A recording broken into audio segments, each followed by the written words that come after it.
Sud Radio Regard de Femme, Michel Vianès. Bonjour Michel.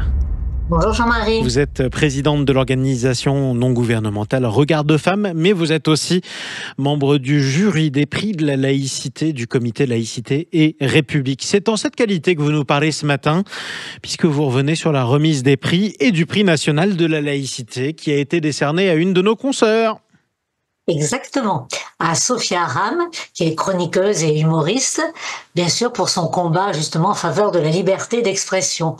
Et elle a vraiment insisté sur la nécessité de parler et de dénoncer tous les obscurantismes politiques ou religieux et de ne surtout pas céder à la peur et sortir de cette paralysie du respect des croyances qui réduit donc au silence toute parole critique et ouvre un boulevard à tous les extrémismes. Absolument. Alors ce prix, il était présidé par l'avocat Richard Malka, le jury en tout cas, pardonnez-moi, mais il a surtout été dédié à une étudiante iranienne qui vit un calvaire en ce moment.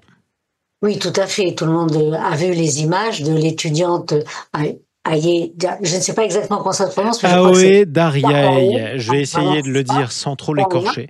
Je précise d'ailleurs, Michel Vianès, que d'interner les opposants politiques en hôpital psychiatrique, c'était aussi une bonne vieille méthode de l'URSS, preuve s'il en est que la République islamique d'Iran est un régime totalitaire. Parlons maintenant des autres prix qui ont été remis par le jury du prix laïcité, du comité Laïcité et République. Alors, il y a le prix international de la laïcité. C'est Fadila Maroufi qui l'a obtenu.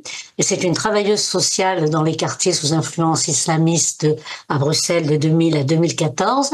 Et elle est aujourd'hui doctorante en philosophie et sciences sociales. Et elle parle de califat belge.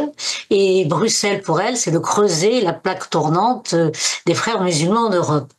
Elle est attachée à ceux qui célèbrent la vie et à l'émancipatrice laïcité face à ceux qui exaltent la mort.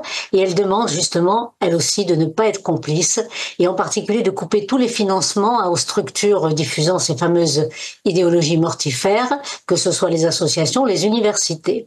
Et elle alerte sur l'entrisme dans les partis politiques qui est pratiqué aujourd'hui en France, comme ils l'ont fait à Bruxelles, avant de créer leur propre parti islamiste qui a recueilli 13% des voix lors des dernières élections en Belgique. Oui. Et elle nous alerte vraiment en nous disant « attention ». Et il y a un autre homme que vous avez récompensé également dans le domaine de la culture.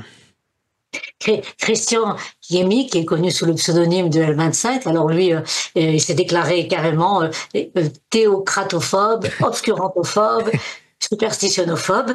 Et puis parmi les autres hommes qui ont eu des prix, il y a le prix Laïcité et Sciences, et c'est le Québécois Yves Gingras, qui est historien et sociologue des sciences politiques, qui a dénoncé ce qu'il appelle un néo-romantisme mettant en cause la science par rapport au savoir traditionnel autochtone qui procède par affirmation, sans critère de preuve ni vérification, et qui s'impose là aussi par intimidation. Donc on voit que c'est toujours la même manière de fonctionner, et si on ne croit pas sur parole, eh bien, ce sera un manque de respect.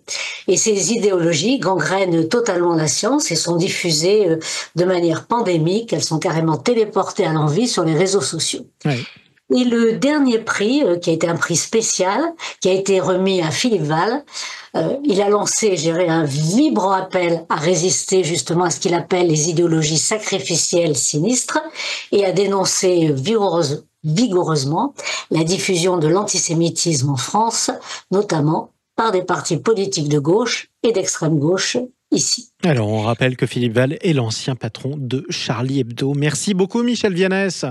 Merci à vous, et à bientôt sur Sud Radio, présidente de l'ONG Regard de Femme.